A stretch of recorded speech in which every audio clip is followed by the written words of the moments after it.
এটা বড় হইছে তার মানে এটা কালার সুন্দরই দেখা যায় এটা থাক এই সাইডে তো যাওন যায় না এই সাইডে মনে আরো কয়েকটা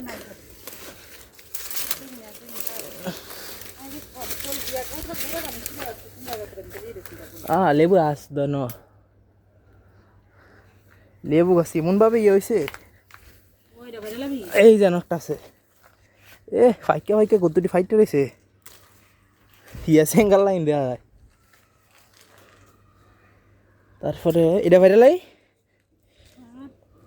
কালার এসে সুন্দর কালার